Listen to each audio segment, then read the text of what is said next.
মৰমৰ ছাত্ৰ ছাত্ৰীসকল আমাৰ আজি ভিডিঅ'লে তোমালোকক স্বাগতম জনাইছো। আজি আমি ক্লাছ 3 ইংৰাজীৰ লেসন নম্বৰ 1ত এক্টিভিটি 10 পৰা কৰিম। তোমালোকে মনোযোগেৰে চাই যাবা। চোৱা, সে yes or no, হয় নে নহয় আমি ক'ব লাগিব। এতিয়া ইয়াত আমাক কেইটামান বাক্য দিয়া আছে, আমি এইবোৰ সঁচা হয় নে নহয় ক'ব লাগিব। এতিয়া চোৱা, এ mother duck and her ducklings lived near a lake. মা হাঁহ আৰু তাইৰ হাঁহ পোৱালিবোৰ এটা জলাশয়ৰ ওচৰত বাস কৰিছিল। এইটো শুদ্ধ নে ভুল? এইটো হয় নে নহয় কোৱাচোন? এইটো হয়, গতিকে আমি এইটো yes বুলি লিখিম। এতিয়া চোৱা, B mother duck and her ducklings swam in the lake. মা হাঁহ আৰু তাইৰ হাঁহ পোৱালিবোৰে জলাশয়ত সাঁতুৰিছিল। হয় নে নহয় এইটো? হয়, গতিকে আমি yes বুলি লিখিম। এতিয়া চি চোৱা, এ tiger was looking at them. এটা বাঘে সিহঁতৰ ফালে চাই আছিল। হয়নে? নহয়, এটা শিয়ালে চাই আছিল। হয়নে? ফক্স এটাই চাই আছিল। গতিকে আমি ইয়াত নো বুলি লিখিম। আমি নো বুলি লিখিছো। ডি মাদাৰ ডাক ৱাজ ৱৰিড। মা হাঁহৰ চিন্তা হৈছিল।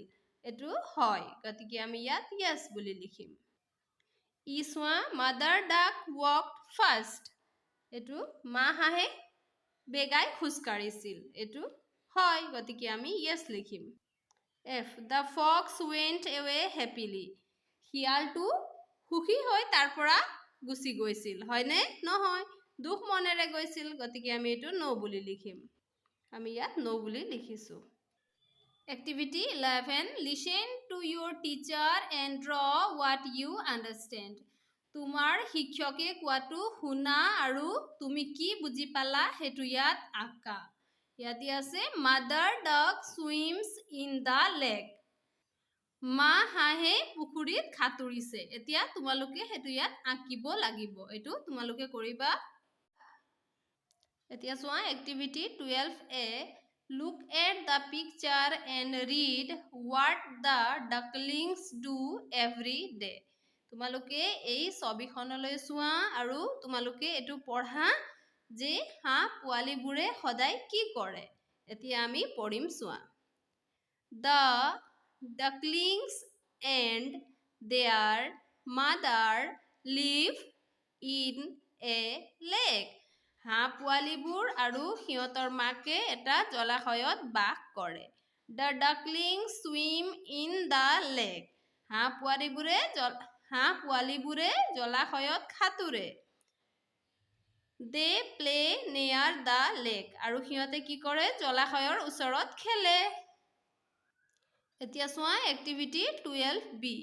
Look at the picture and read what the ducklings did when the fox came. এতিয়া এই ছবিখনলৈ চোৱা আৰু এইটো পঢ়া যে যেতিয়া শিয়াল আহিছিল তেতিয়া হাঁহ পোৱালিবোৰে কি কৰিছিল। এতিয়া চোৱা, আমি পঢ়িম। The ducklings ran to the lake. হাঁহ পোৱালিবোৰ জলাশয়লৈ দৌৰি গৈছিল।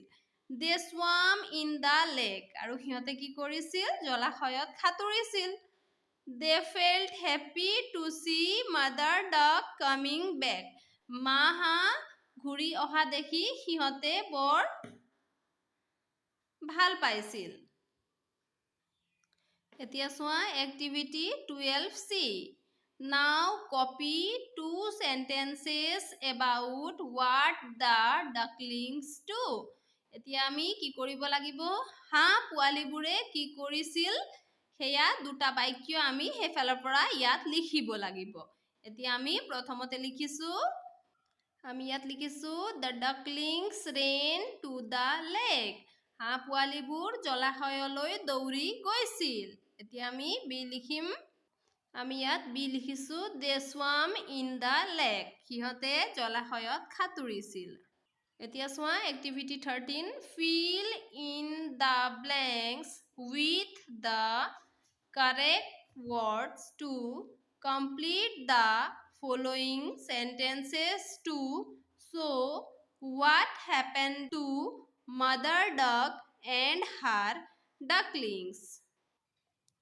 মা হাঁহ আৰু হাঁহ পোৱালিবোৰৰ লগত কি হৈছিল সেয়া চাবলৈ আমি কি কৰিব লাগিব এই খালী ঠাইবোৰত শুদ্ধ শব্দটো লিখিব লাগিব এতিয়া আমাক এই বাক্যবোৰ past tenseত দিয়া হৈছে past tense মানে হৈছে যিটো কাম আগতে হৈ গ'ল তোমালোকে টেন্সৰ বিষয়ে শুনিছা টেন্স তিনি প্ৰকাৰৰ থাকে টেন্স তিনি প্ৰকাৰৰ থাকে প্ৰেজেন্ট টেন্স পাষ্ট টেন্স আৰু ফিউচাৰ টেন্স এটো প্ৰেজেন্ট টেন্সৰ বাক্য হয় এটো পাষ্ট টেন্সৰ বাক্য হয় এটো mother duck and her ducklings live in a lake বুলি যদি আমি কওঁ তেতিয়া হলে মা হাঁহ আৰু তাইৰ পোৱালিবোৰ জলাশয়ৰ ওচৰত এতিয়া বাস কৰি থকা বুজায় আৰু যদি আমি কওঁ mother duck and her ducklings lived in a lake তেতিয়া হলে এটো আগতে বাস কৰিছিল সেই কথাটো বুজায় live হৈছে প্ৰেজেন্ট টেন্সৰ বাক্য আৰু lived হৈছে পাষ্ট টেন্সৰ বাক্য টেন্সৰ বিষয়ে তোমালোকে আগৰ ক্লাছত আৰু পাবা যদি আমি কওঁ she and her ducklings love to swim in the lake তেতিয়া হলে এটো মা হাঁহ আৰু তাইৰ পোৱালিয়ে জলাশয়ত সাঁতুৰি ভাল পায় বুজোৱা হ'ব আৰু যদি আমি loved বুলি কওঁ তেতিয়া হলে মা হাঁহ আৰু তাইৰ পোৱালিবোৰে জলাশয়ত সাঁতুৰি ভাল পাইছিল বুলি বুজোৱা হ'ব এটো যেহেতু আগতে ঘটি অহা কাহিনী হয় গতিকে আমি loved বুলি লিখিব লাগিব সিহঁতে সাঁতুৰি ভাল পাইছিল সেয়ে আমি loved বুলি লিখিম সেই তেনেকে তোমালোকে যদি কোৱা I have a pen মোৰ এটা কলম আছে হেতু প্ৰেজেন্ট টেন্সত হ'ব আৰু যদি তোমালোকে কোৱা I had a pen হেতু মোৰ এটা কলম আছিল হেতু past tenseত হ'ব তোমাৰ আগতে কলম আছিল হেতু past tenseত হ'ব এতিয়া যদি আছে তেতিয়া হলে তুমি ক'ব লাগিব I have a pen গতিকে তোমালোকে আগলে এই বিষয়ে ভালকে বুজিবা বলাচোন এতিয়া এবোৰ কৰো এতিয়া চোৱা ইয়াত আমাক দুটা দুটাকে শব্দ দিয়া আছে এতিয়া শুদ্ধটো আমি ইয়াত লিখিব লাগিব এতিয়া চোৱা mother duck and her ducklings lived in a lake আমি ইয়াত lived বুলি লিখিম মা হাঁহ আৰু পোৱালিবোৰ এটা জলাশয়ৰ ওচৰত বাস কৰিছিল গতিকে আমি lived বুলি লিখিম she and her ducklings loved to swim in the lake আমি ইয়াত loved বুলি লিখিম মা হাঁহ আৰু পোৱালিবোৰে জলাশয়ত সাঁতুৰি ভাল পাইছিল এতিয়া চোৱা one day they heard the cry of a fox এদিনাখন সিহঁতে শিয়াল এটাৰ কান্দোন শুনি পাইছিল গতিকে আমি heard বুলি লিখিম Mother duck wanted to save the ducklings from the fox আমি ইয়াত wanted বুলি লিখিম মা হাঁহে শিয়ালটোৰ পৰা পোৱালিবোৰক বচাব বিচাৰিছিল she told her ducklings to run to the lake she আমি ইয়াত told বুলি লিখিম তাই তাইৰ পোৱালিবোৰক জলাশয়ৰ ওচৰলৈ দৌৰি যাবলৈ কৈছিল